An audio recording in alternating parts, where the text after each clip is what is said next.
Siapa yang menyaksikan dan siapa yang disaksikan? Nggak pernah nanya.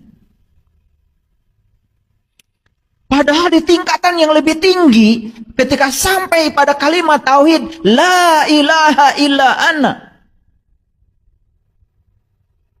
Itu kalimat tauhid yang paling tinggi itu. Dan kalimat itu menjadi kalimat yang sempurna. Wa tamat kalimatu rabbika. Kalau itu sudah menjadi pengalaman pribadi, pengalaman spiritual.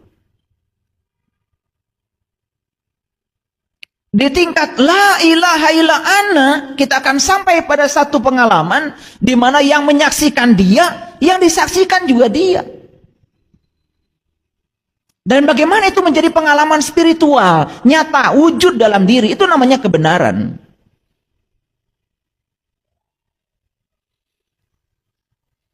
Kalimat tauhid yang paling dasar adalah la ilaha illallah. Naik tingkat ke atas, la ilaha illa huwa. Naik kelas lagi, la ilaha illa anta. Puncaknya adalah la ilaha illa ana.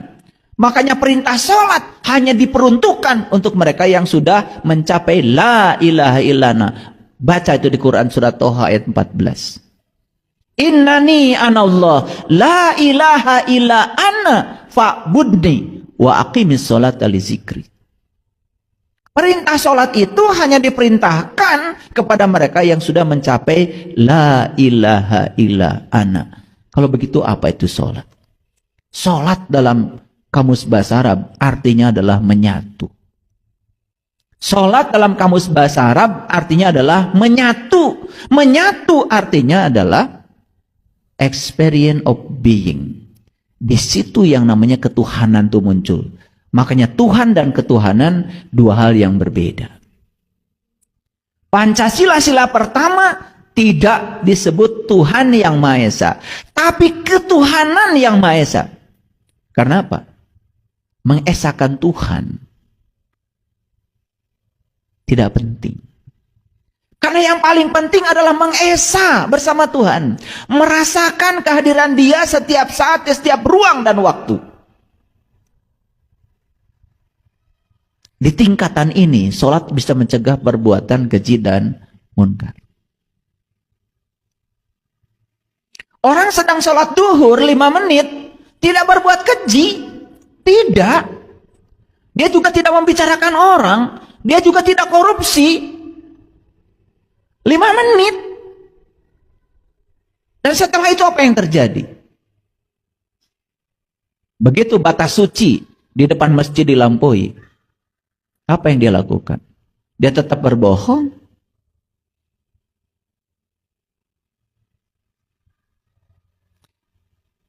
Karena waslatnya itu tidak jadi. Masih dibatasi oleh ruang dan waktu. Karena kita tidak mempertanyakan, ya sudah, tidak ada jawaban. Karena jawaban hanya milik mereka yang mempertanyakan. Pertanyaan itu seperti kail yang dikasih umpan kita lemparkan ke laut. Dan kalau kita lemparkan kail, ada umpannya ke laut, ada harapan dapat ikan. Itulah pertanyaan.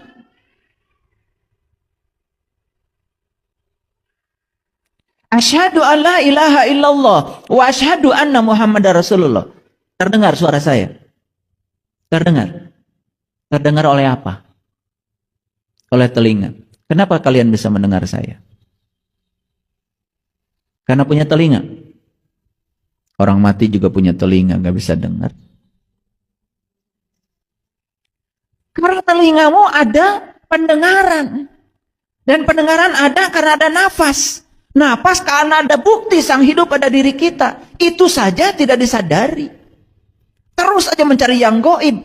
Tuhan yang nyata dalam diri. Yang berwujud napas, nggak pernah tidur, nggak pernah ngantuk, nggak pernah disadari. Betul. Maaf ya, agak kenceng saya. Nggak tahu. Kalau saya kenceng ya berarti memang harus dikencengin ini. Karena saya kalau udah duduk di sini, saya sudah bermunajat tadi. Udah saya bilang sama Sang Semesta, saya nggak tahu apa-apa, saya nggak bisa apa-apa. Saya cuma mengatakan kepada Sang Semesta, Subhanaka la ilma lana illa ma 'allamtana innaka antal alimul hakim. Bahkan mulut saya pun tidak bisa digerakkan kalau tidak ada Sang Mutakaliman di sini. Bahkan mata saya juga tidak bisa difungsikan kalau tidak ada Sang Maha melihat linggih di sini. Bahkan tangan saya juga tidak bisa digerakkan kalau Dia Sang Maha Kuasa tidak linggih di tangan saya.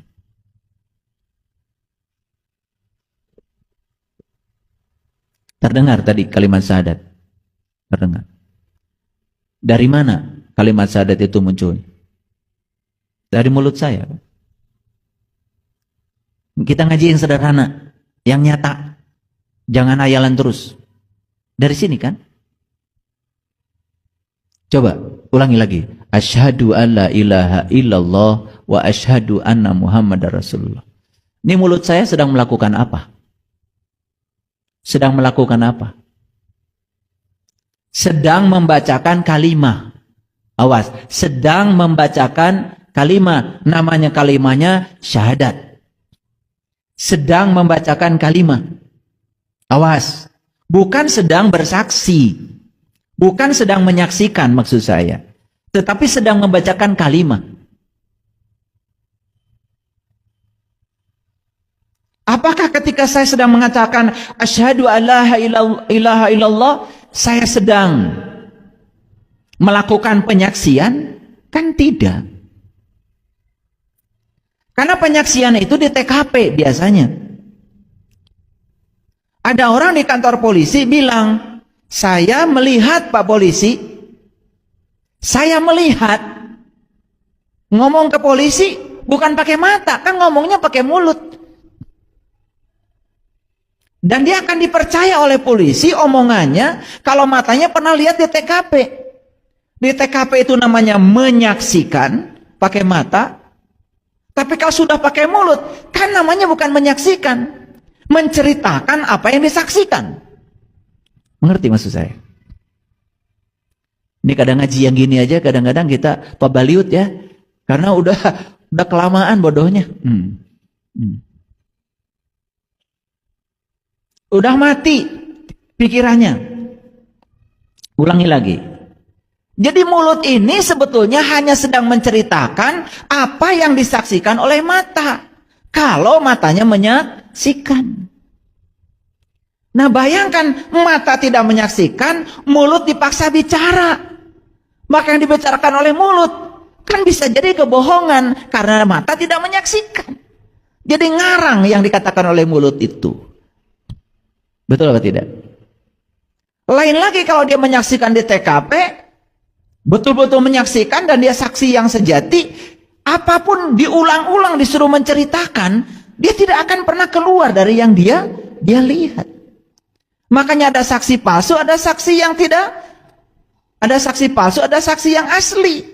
Yang asli itu diulangi berkali-kali untuk bicara. Dia akan menceritakan hal yang sama secara konsisten karena dia melihat. Tapi yang tidak melihat diulang-ulang bisa jadi bohong itu. Makanya ketika dia mengulang, lie detector akan mengatakan kamu bohong. Karena orang yang suka bohong itu perlu cerdas. Ini kalau kalian mau berbohong ya harus pintar. Daya ingatnya harus kuat. Karena kalau daya ingatnya nggak kuat, suatu saat ketika dia mengulang, bisa jadi yang diulang berbeda yang dibicarakan dengan yang dulu. Karena memang dia tidak mengalami. Itu yang namanya kebohongan. Loh, kok yang diceritakan hari ini beda dengan yang kemarin? Tuh, karena dia tidak menyaksikan. Makanya orang yang berbohong karena tidak menyaksikan, dia itu perlu ingatan yang kuat. Maka syarat untuk menjadi pembohong, itu harus punya ingatan yang kuat. Nih saya kasih tahu, kalau menjadi pembohong boleh, tapi ingatannya harus kuat. Insya Allah kalau ingatannya kuat tidak akan kelihatan bohongnya. Kalau ingatannya lemah, suatu saat bohongnya akan kelihatan. Karena orang bohong itu biasanya suka nambah-nambah cerita, bahkan yang tidak dilihat pun dia tambah. Itulah cirinya orang yang Jangan lupa follow.